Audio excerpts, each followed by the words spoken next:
Well, and to me, like the jersey is the physical evidence of that. Trea Turner Mm, signed with the Philadelphia Phillies for 11 years, $300 million. Um, yeah. that's a big deal.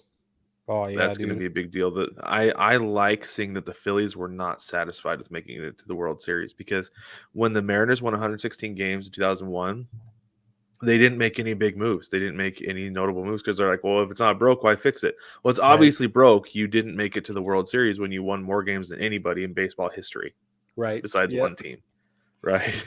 Like, Yeah.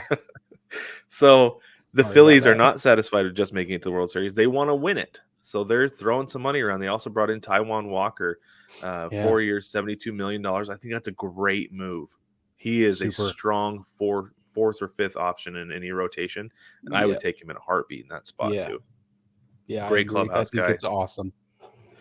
Big move. Before we get too deep into this, Brad, I want to just point out that kind of a told you so. When Mike Trout, especially, or first of all, but when Bryce Harper especially signed those mega deals that were career ender deals, I said I hope this keeps happening. Right? I hope that whatever's in the water, we get these legacy names, these franchise guys that are going to be names on the back of the jerseys forever. Right? Like Right. these huge contracts that we have like hometown heroes is how I was thinking about it then. And it's happening. Judge is going to Right. finish his career in pinstripes. Trea Turner is going to finish his career in Philadelphia, very likely. Xander Bogaerts is going to finish his career very likely in San Diego now. I mean, if you go up and down the line here, you've got these guys that are going to sign 8 or better years, and they're always going to be there. They're never going to go to play a different team, Right. almost no matter what. I mean, I bought a Julio Rodriguez jersey the day after he signed that, and I was considering it. Right, I was thinking about it Yeah, when I was up in Seattle, but then he signed that deal while I was up there. I was like, oh yeah, there's no reason not to. no, He's exactly. going to be around forever. This will be a relevant jersey for the rest of my life, Well, for and it's sure. way more than just the jersey's relevance, right? It has to do with the hearts and minds of the fans, and like sales is great and all that, but it shows the fan base that you're invested in the team.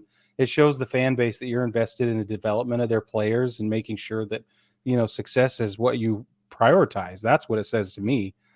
Well, and to me, like the jersey is the physical evidence of that, because I I went, like I right, said, I went a long time without buying a jersey with, or even a jersey with a player's name on it, because I wasn't sure if he's going to be there tomorrow.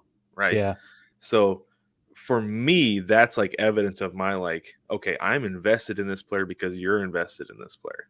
that's great. Right. Like that's the way I see the jersey sales, is that I'm not just going to go buy any Joe Schmo because they're so expensive. They are, yeah, they really Jerseys are are. so expensive. So I'm not just going to go buy any random jersey. I got to make sure that he's going to be there for a while, or it's a player I really like.